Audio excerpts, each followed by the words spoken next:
his questions. Recognize the gentleman from Colorado, Mr. Lamborn. Thank you, Mr. Chairman. And this is the third hearing we've done on jobs in the energy sector. The first two were on women and minorities and veterans. So thank you for being here today. And Mr. Rowe, I have a question for you. And I was doing a little research last night watching America's Dirtiest Jobs, or the world's dirtiest jobs. I'm glad somebody is. Thank you. And I watched the episode on going in Australia to Cooter PB from opal mining. Yeah. And as I ask you your question, you're free to burst into song if you want to. It's happened before. But why aren't people more aware of the high-paying potential of jobs in the energy sector, the hands-on types of jobs that you don't have to have a college degree for?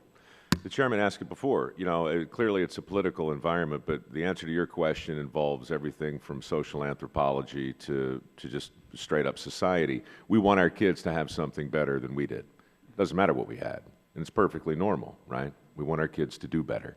The question is, what is better?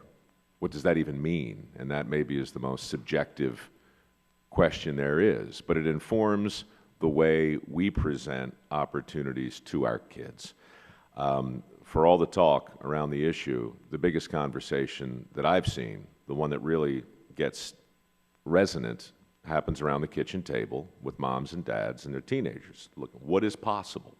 You know, where does your guidance counselor orient you? Where does your dad and your mom push you? Where do your friends, you know, to what do you aspire, right? And so that's it. Okay. You know, that's why all the other issues that surround this basic topic, as important as they are, it's really easy to see your agenda showing when it is. Everybody has one. But in order to be truly inclusive, the thing we try to do on the show and the thing I've tried to do with MikeRoweWORKS is engage not this industry or that employer, but everyone in the country who shares my addiction to smooth roads, reliable electricity, indoor plumbing, you know, because those things we can talk about in a shared way. Challenging kids to get a part of that, it's more than just the paycheck. It's service, it's duty, it's meaning. Thank you so much. Mr. McGarvey, I want to ask you a question. Pipeline safety. There are groups out there trying to peddle the notion that we can't trust pipelines, they're always going to leak. What kind of advances have there been recently compared to 20 or 30 or more years ago?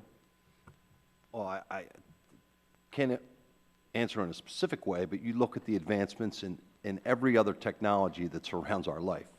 You know, the big debate on the particular pipeline in this country that was built on the southern route has already been put in service, is the most advanced, safest pipeline ever built by man in this world.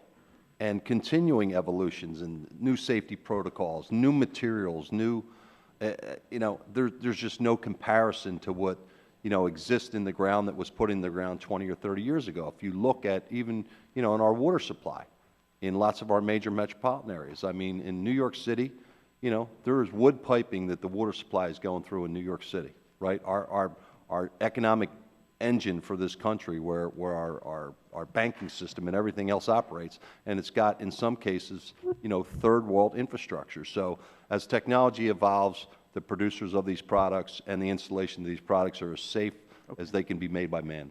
Mr. McGarvey, also you mentioned earlier the Keystone Pipeline, and I'm very concerned that there may be a final no decision by the President where he says, no, we're not going to build it. It's been put off for years. I don't understand that. You don't either. What effect would that have on your members in the building trades if the Keystone Pipeline is rejected? Well, first of all, we'd lose about 11,000 jobs that are desperately needed right now. But the thought process, I was in Alberta last week. I toured the oil sands. Last time I was up there was 6 years ago. The misinformation campaign that goes on down here about what that is and greenhouse gas emissions and the work they've done, again, the evolution of technology, what they've been able to accomplish. There's two things that are going to happen. Okay, there's going to be an east and west pipeline route across Canada, okay, that product is going to get to market, and it's going to get to markets where we can't control it, okay?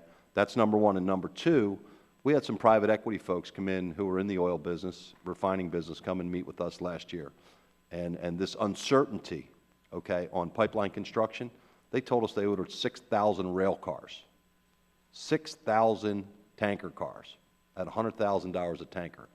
They're going to get that product, get it refined, and get it to the marketplace.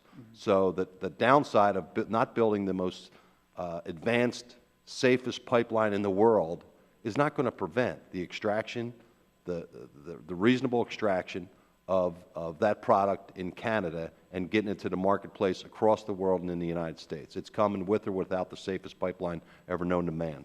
Thank you. Time the gentleman.